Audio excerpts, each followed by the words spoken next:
It is back, ladies and gentlemen. Make some noise, and please welcome your host and moderator here at Build, Lee Blickley, and today's guests, Hayden, Panettierre, and Charles Esten.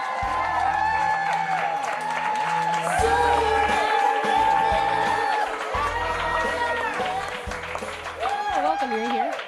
Welcome to Build. We're so happy to have you here. Thank you. Hello, all everybody. your fans. Wow, that was a deep, heavy clip we just saw there. We were back. I was getting choked up at Right? the curtain back there. Did anyone else Some get fine the acting chills by my while friend. watching that? And how many of you are so excited that Nashville is back? I know we have some huge fans. Look at this. All thanks to you guys. Thank you for re-employing us. Let's kind of go back to that, the cancellation and the fans' reaction and how that felt for you guys to see all these people come out and support the show and beg for it to come back. Well, for me, I've never had a show that lasted 4 seasons. So, and I've been doing this a long time. So my first emotion was gratitude for what we'd had before and the things we'd gotten to do on the show Nashville. But I didn't feel like we were done at all. And then immediately, I mean, literally immediately, the second it came up on the internet, they started forming petitions and hashtags, and they got to show the love that they've shared with us on social media for all 4 years of this show. And that they get to share live at concerts whenever we're out and playing. They shared right there in a very organized and dedicated way, and they are literally, CMT will tell you, they're literally why we're back. So this season's for you, that's for sure. I mean, we never get to see that kind of stuff, and that's what's so powerful about what y'all did is that we get to stand in front of a camera and memorize our lines and do our jobs, and we hope and pray that you guys like it, but we never actually get to feel that energy until you guys brought us back from the dead. Yeah, I mean, we felt it. This was cliffhanger was in the show and about the show, and we thought we were done, but it didn't feel like we were finished, and so to get this other chance, we knew what we had was special, but those days back when we all first saw each other on the set, and it was like, here we are, let's go make some more of this. And plus, we're on a new network and with new showrunners, so that means that it's not like some just tacked on added season. It's something real special about it. You can see already in these scenes, there's something real filmic that we started out with on Nashville. I think we're getting back to, and I love it. Well, you don't take it for granted. I think after 4 years, it's 10 months out of the year that we film, and when it just reignited us and brought us back together, and we just put that much more effort and energy and love into into our performances. Because it's pretty amazing. I'm a huge Nashville fan, and after that final episode, I was like, how can they end on this? They can't do this to us. There's so much left open. And Hayden, backstage, you were saying the last show you were on also did something like that. This would have been the second show. I mean, the last show I did, Heroes, the last thing you saw was me throwing myself off of a Ferris wheel. And the fans were upset with me. They were like, well, how could you do that? I sort of held that against you, too. I was like, of course you did. Yeah, well, yeah, I mean, so you'd been there, but... this is so seldom that we get to do this. I know. It's what's so special about it is we loved it already, but to lose it and to get it back, and that's also the city. We are all in Nashville now. I didn't put my house up for sale. Did you put your house up for sale? No, we're all Nashvillians now, so I didn't hear anybody that did. So when we finally got to stay, and the other thing is that other people we love that we don't get to talk about enough is the crew.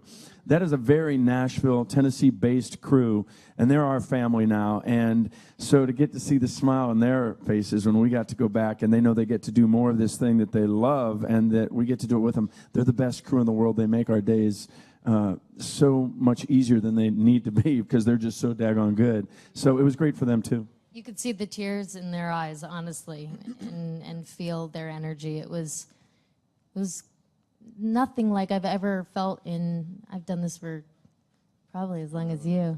Yeah. 26 years, how long have you been? I've done about 26 years. The difference is how old we were when we started. Well, the power of social media. Social media is good for this kind of stuff. I mean, those fans, you guys just saved a lot of jobs, a lot of happiness, and I love that the whole team's back. I have 2 kids in college and a mortgage, so once again, thank you. And so I've got a 2-year-old. She's going to go to college. She's Eventually. gonna go. She got me. So you guys have your families in Nashville, right? You guys live there permanently. Yeah. What's it like being in Nashville? And now that you're back, and you know this has reignited some sort of passion, I'm sure, about the show and being a part of it. What's it like being in the city and staying there? And how does the show kind of relate to the actual Nashville that some of us have been to and some of us haven't? But I'm reminded of that commercial a long time ago where it says you're soaking in it. You remember? I don't know if you remember that. I'm kind of old, but it was you're soaking in it. We are soaking in that city, and we've said it again and again that the city isn't just the set for the show. It's a character in the show.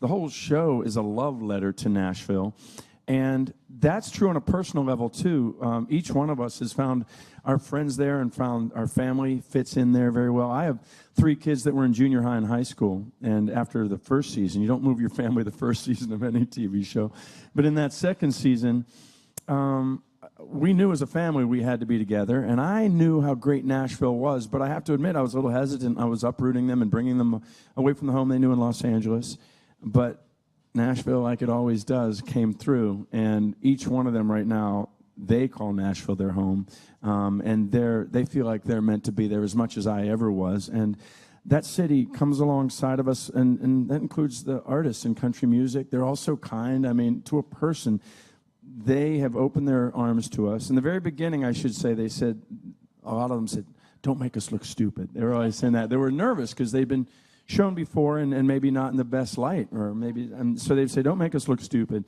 They saw the show, they realized we were not making them look stupid. And not soon after that, very soon after that, they started saying, all right, now don't make us look so good, because they don't want so many people moving there. But that city was already booming, and we just caught the wave. Oh yeah, the traffic is, whew. I live in Green Hills, and the traffic now. You have some Nashville neighbors. I feel the too, love, right? though. Who are your Nashville neighbors from the show? You were pretty close to. Oh, my next door neighbors are Lennon and Maisie Stella. Moved right on in next door, and I mean literally next Complete door. coincidence too, right? I mean, they're I have not to ask them stalking about you their as a dogs family. once in a while. I'm like, You gotta leave call the them dogs outside. She pulls a Juliet Barnes and she needs those dogs to. get out. Kick the dogs out. Do people approach you kind of on the street and say that you're Deacon Claiborne or Juliet Barnes and forget that you're actually not these country stars in real life? It depends on the street. I mean, sometimes it's been nice here in New York. A couple people. I'm not always sure in the big city here if they're watching Nashville, but they sure are.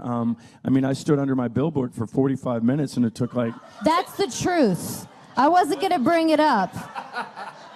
But that's the honest truth. That is not. They couldn't. They were like, "Where's Chip?" This other show we were doing this morning, and I said, "Check his Twitter feed. He's probably standing under one of the billboards." You've had him before, all right? That's my first.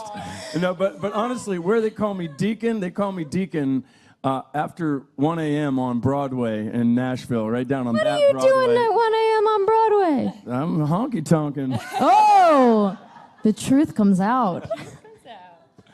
Because when you guys go to these country music award shows and things, you know, towards the beginning of the first season or second season, I'd be like, these people have to be a little bit confused because it's like, there's Deacon Claiborne and Juliet Barnes with the top hit on the charts.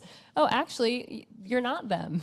You know, I felt like that was a really tough thing in the first season for me, was people expected me to be just like Juliet. I would meet people and they would go, oh my gosh, you're actually not a, you know I spent what? a lot of time telling people you weren't. I'm like, she's not exactly like. There's aspects, but she's very, very different. She's amazing, and so is Juliet, though. So, I mean, Juliet could not be Juliet without Hayden playing her. That's for sure. Nobody else could do that. And what a character to take. Juliet Barnes is one of the strongest female characters we have on TV right now, especially when that character first graced the screen. You and Connie Britton, what a duo. What has it been like for you to embrace Juliet and all that she has to deal with on the show? They really given you some storylines to sink your teeth into. They've put me through the ringer. It's been really empowering as a woman. You know, I say she's kind of like a phoenix. Like she crashes and burns hard, and then she rises from the ashes, and she is so resilient. And that's one of the things that I love the most about her, is she always chooses to take the lesson and to become stronger because of it. And she doesn't seem to make the same mistake twice, but she seems to find every mistake she can make. Yeah, my character concentrates on 2 or 3 mistakes and keeps making them. She goes all over the place. But there's a lot that I always thought that Deacon and Juliet have in common. A lot of things happened early on when they were young that shaped them and formed them. I mean, they're very different in so many ways. But yeah, well, you're talking early episodes. That's a whole different ballgame. There was a lot of, that's what, man, I tell you what, walking into the show and having these 2 amazing, like you said, there's some of the strongest female characters on television. There's Connie Britton, there's Hayden Panettierre, and I'm the piece of rope getting the tug of war in the middle there. He's been saying this since the first season. That was just Man, happening people then. love you now. Well, things are better now. It was amazing right then, though, to walk in and just see you guys going at it. And I love the relationship between you two. The Juliet Reina relationship is really many-faceted, and it never leaves completely what it was. There's always a touch of that. But then they're there for each other, but then they also know each other, and it's really, really cool. Oh, I think Juliet has such a underlying respect for Reina, and she just refuses to show it. She really does. And she just wants so much to seek her approval. She seeks her approval, and you just don't see that. She shows it in such a horrible, malicious way sometimes. She just doesn't know how to show that love because she was never shown how to love in that way. But she's got a heart down there, and that's what I love about playing her, is that she has such extremes, and I don't think she could exist without it, and that's what makes her so human and so fun to play. I love playing bad, but I love playing those moments of good too. Great way to describe it. And I love watching Juliet with Avery. Who doesn't? Because I'm so happy you guys are Jonathan Jackson finding your is way. just Absolutely. incredible. He's such a force of nature.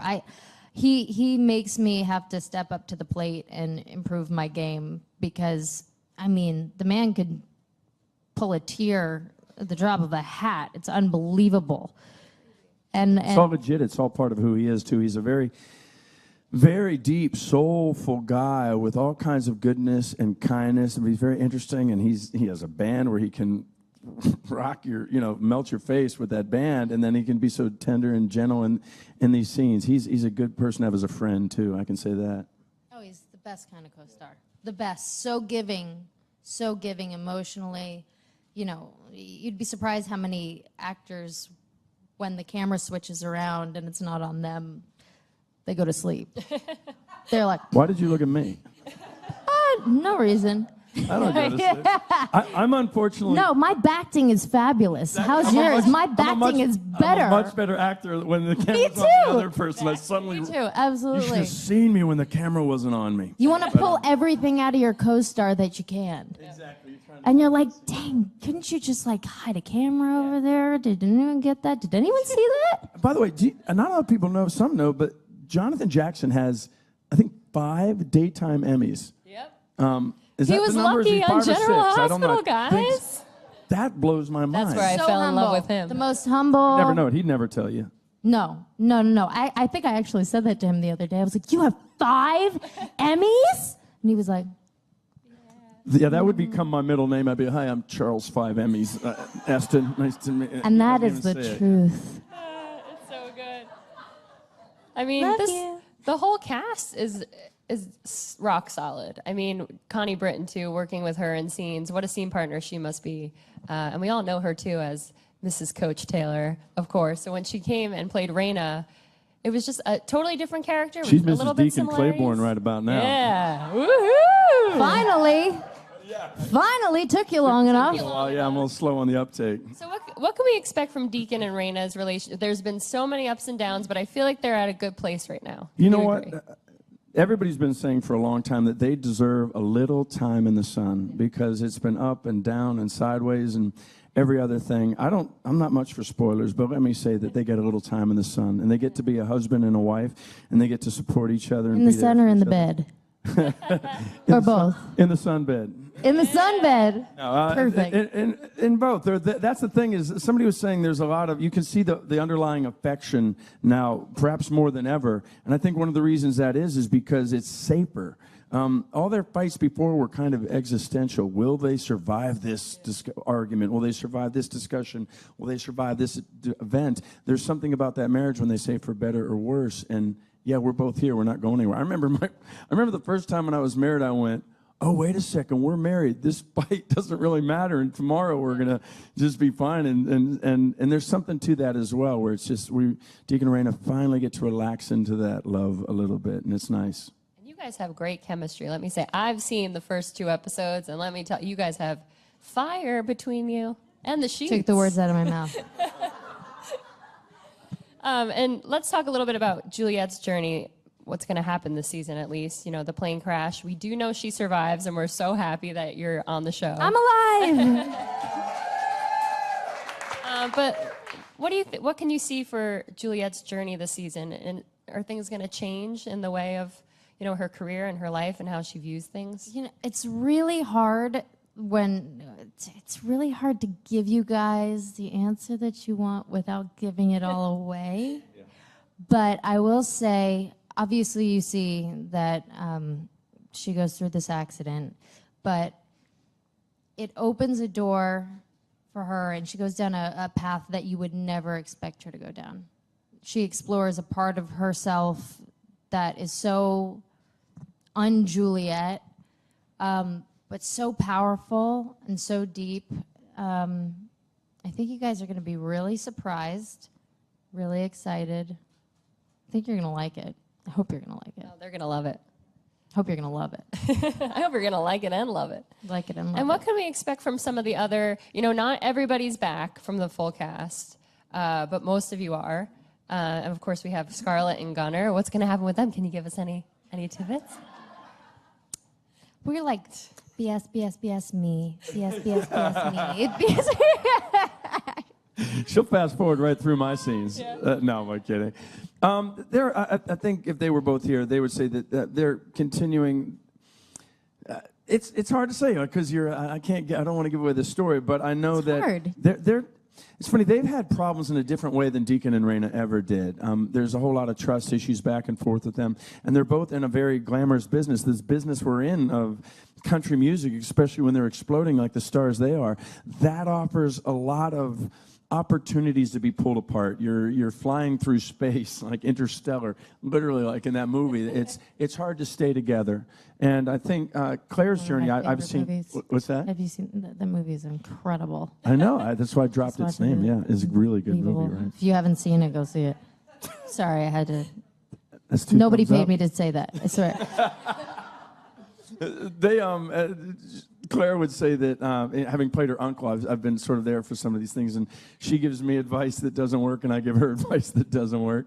Right, it eventually works, but she's just trying to stand up for herself. Her journey in the business started off with her basically hiding under a piano on stage because it all just came crashing down. Some of the characters sort of start very strong and are pushed through the hardest things in the world, and that's more Juliet's character. She was always just a force to be reckoned with. Claire started with Scarlett as a little more like that, and trying to find herself and trying to be able to sit in herself, and she's still on that exploration in very new and cool ways. All of these things, by the way, these characters are what is not new about the show. These characters are the characters you know and the characters you love. You're not going to go, wait, that's not Juliet. You're going to go, yeah, that's Juliet, but it's a new side of Juliet, a new perspective on Deacon that it maybe took a new writing team who came in and has done such amazing work on shows like 30-something and My So-Called Life and Once and Again. Marshall and Ed, they know how to write drama between humans, adults, and teens, clearly My So-Called Life. So it's really nice at this point, and we're very grateful to the writers that have been there all along, but it's so cool to have people that come in and go, what about this angle? And you're like, oh, yeah. And plus, we get to slow it all down and explore that. Yes, our scenes get to breathe a lot more, which is incredible to explore as actors, because in those breaths and in those moments of silence is when you get to see the wheels turning and the decisions being made and the hesitation, and you get to go through that journey much more with the characters. It also explores our ability to memorize a lot more. I mean, I'm so grateful for my training on. I was on soaps for 8 years, and the other day I had a 2-page monologue, and I was like, oh my gosh, I haven't had to memorize anything like this in years. I'm still the guy that gets to go, yep, nope. But she's right. The thing you said about the silences, that's everything. When you talk about chemistry, I think chemistry is found and proven in the silences. When Connie and I early work on the bridge or other things like that, there's just a moment where you stop talking and you're just looking at each other. I mean, she could tell you stories with a look. In real life, I mean, Hayden could shoot you a look. There was a whole scene in itself. I'm seeing a story right now, Charles. Juliet is the same way. Juliet, with just a look or just a silence, can say so much that it takes a lot of trust on the part of the writers to leave that space where they're not in that moment guiding the ship, because they're just for a second going, if we let it breathe, that we can trust them. They know these characters to fill that with something that will say all we want to say. And they're doing that. I've said it a couple times, but it just seems really true to me that it's like getting off of the highway, and we love being on the highway, and it's exciting driving at those high speeds, but taking an exit and just, let's take the back roads for a while. Let's try a little Route 66 action where you pull into a filling station just like Raina did, and you hear some old, deep roots country music just like Raina did. So that was a sort of a symbolic scene to open up this new, old season of Nashville. I know. You know what I loved about it? It felt like season 1. It's back to its roots, which is about Nashville and music and relationships, and not so much jumping around between a lot of different characters, but really focusing on the characters and giving them the time, you know, to tell their own stories in scenes. Yeah. It does have so much to do with the trust, though, too, especially coming in. You know, we have a large part of it, a new team, you know, and the writers and Marshall and Ed, and that takes so much trust, not only on their part but on our part, and collaboration and working together. And I have to say, you know, it's really hard to jump in after 4 years. This is the fifth year. But meanwhile, right beside them, and they've said, you're right here with us because it's your vision, is Callie Curry. So that's why you're smelling so much of that old familiar scent, or those old, you know, things. She has always been the sort of true north of the show. It's like when an airplane is flying from New York to LA, it's never really pointing at the city it's going to. It's always sort of correcting on its way like that. And I always felt whenever Callie wrote an episode or whenever she directed an episode, you could feel it sort of get even more, because these were her babies. She thought up not only the character Deacon, but the name, and that's a damn good name, Deacon Claiborne. Absolutely, and I love that she always finds the humor in it, like those comedic moments that are so poignant and so important. So important. I mean, I love those moments. I think that you get so many of the good ones. You get such great lines. Like in the middle of something really dark, she'll say something and go, "Oh my God, did she?" Juliet really say that. Those are the ones that kill me. And the whole writing team that was in these last 4 years, they wrote all those lines and they know how to write that for her. But Callie's always been one that can really make it sound like Deacon, or really sound. And she reminds you. Yeah. She had to remind me the other day to bring back the comedy, and it didn't even cross my mind, and we did this scene, and you would be so, I'm constantly surprised at the talent of this cast and their ability to be funny too, because this is such a drama sometimes and you would never expect it, but they really grab those moments of comedy, and these actors are so funny. I mean, the looks on their faces, they're just the comic. I mean, you came from comedy, so you know all about it. You're. But the thing that I always love about it. Whose line is it anyway? Did anyone? A little improvising, but we don't get to do much improvising. But they're always open to a moment. If you say something, I say. Come on. A little bit. No, but if there's a line you think of and you try it on a run through, they might go, yeah. He used to come in with printed lines in the first season. He would retype all of the dialogue, and he would come in with suggestions, and it was the cutest thing. And he would come in and be like, that was one scene. You remember what that scene was about? It was one thing. I was just trying to make a point, is that Deacon and Juliet are in bed together, and it's the second episode, I think, and it was like, don't remind the original line was, "Don't remind you." Was it bad? Yeah, is that still troublesome to You're people? not meant to be together. We have to, I'm we have that to remind damn old, each am other I? All once in a right. while. In any event, the line was something along the lines of, I guess we're good at something besides just writing songs together. And I felt like in that moment, these are two messed up people that are in this bed for the wrong reasons, and they both know it. So what we ended up saying is, she said, what are you thinking about? And I said, oh, I'm wondering how this keeps happening. And she said, well, that's easy. It's because I'm irresistible. And I said, I think that must be it. And that seemed like the most true version in that moment. I just guess just being around her, whatever they wrote before they knew who the characters were, but you learn who the characters are also. And I just, in that moment, really felt strongly that it was our brokenness that brought us together in that moment.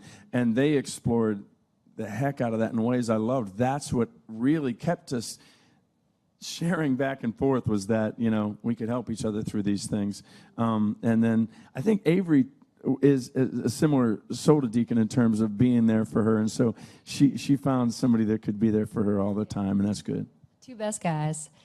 We have to go to the audience Q&A, but before that, we haven't even talked about the music. Isn't he good? I just want to do all my interviews Right? with He's him. great. I could just sit here and listen to him all day. I am rocking this interview. You are. I'm just sitting back, relaxing, and trying to make sure my hair doesn't come over. Yeah. Well, if you were really rocking it, you would be And making singing sure I or don't- performing Oh, for us. really? Yeah. Oh, man. Wow. We need another deep. Keep okay? going. No. No, this, Cut to him. we need down the road. One thing you can, if you guys can get the show brought back, get another Deacon and Juliet duet somewhere down the line. We got to do another one of those. That would be fun. Undermine was a blast. If he had a guitar, man, we could be on a street corner in front of a bus stop, and he'd be like, "You want to sing that song under mine?" I love You singing that would. song. I would sing that song. I think I got about 3 texts from you To on see the if- way yeah, here. I'm always like, want to sing? And she's like, I got a sore throat. I have terrible stage fright. You can't put me on. Okay, well, we'll get it done. It'll happen. I've done it at You know what I the just- Ryman and the Opry.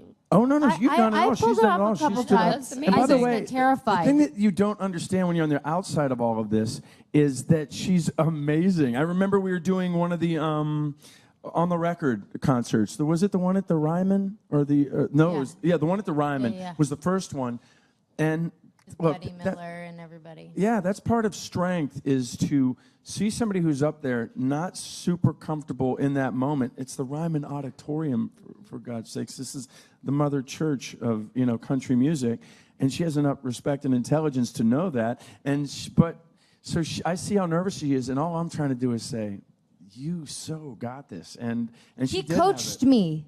Did I? Yeah. Did you remember I did the first it was I can't remember what song it was, but I was standing there holding onto the mic with 2 hands, and I was gripping it, and Chip's pacing in front of the stage and going, "Stop.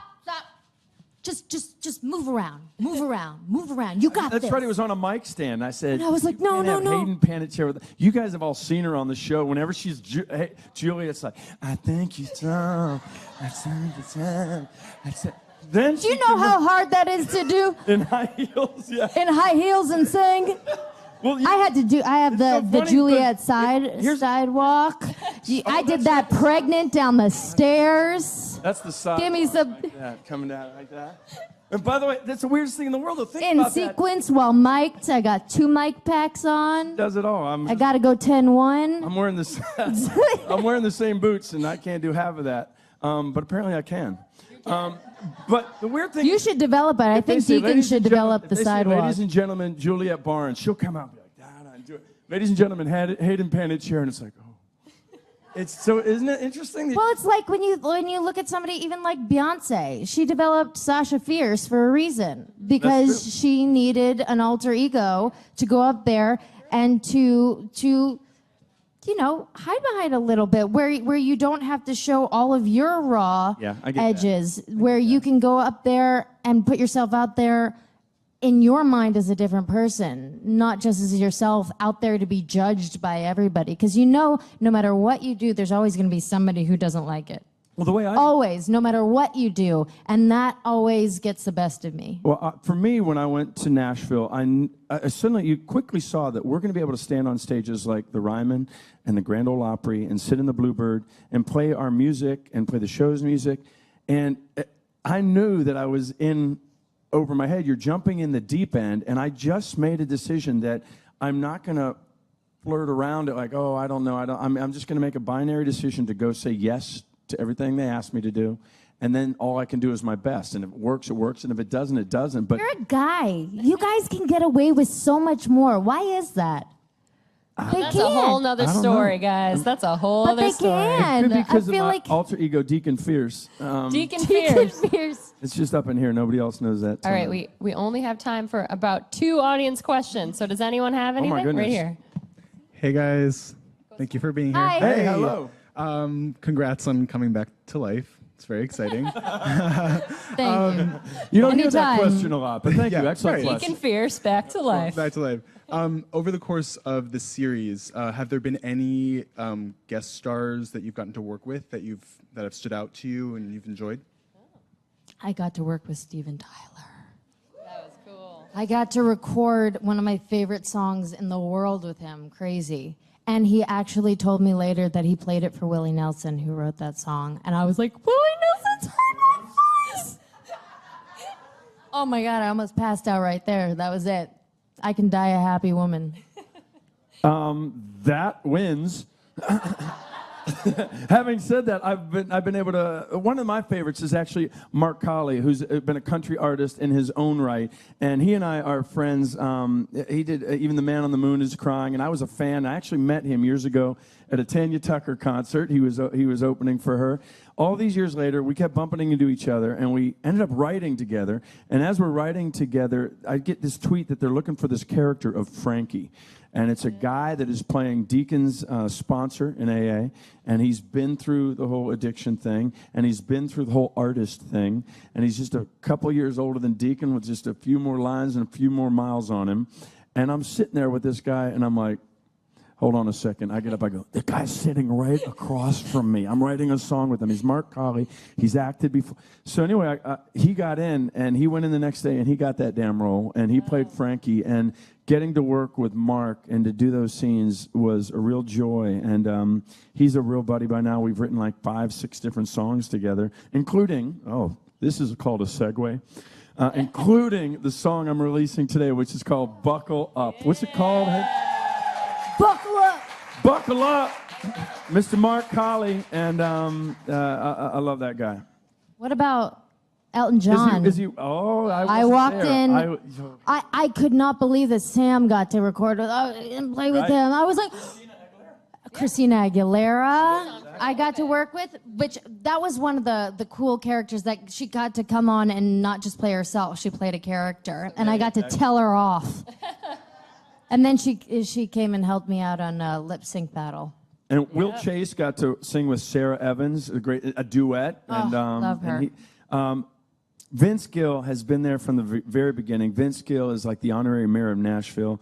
You won't find a bigger heart. You will not find a better voice or a better guitar player. I saw him for the first time at the first time I ever heard him was Bluebird Cafe. Oh man, Unbelievable. That. Yeah, he's. If you guys ever come to Nashville, you must go to Bluebird Cafe. It is And you should unbelievable probably- going there and you should listening probably to get the your writers behind reservations the before song. you even plan your Yeah, trip. well, yeah. But Or you'll get in. Keep. Bust a move, throw Anyway. an elbow. I can't even imagine seeing Vince there. He's like Go in the back door. everything. Yeah. Well, these two, they're like Nashville tourism. They're here for Nashville tourism, as well as their voice coach and casting directors. And you guys, we are so happy that Nashville is back for real. If you guys, are too. If you guys Thank are happy, you, you better guys. watch the show tonight. It Thank you premieres so much. at 9 p.m. on CMT. So make sure to watch it. Thank you guys for being here.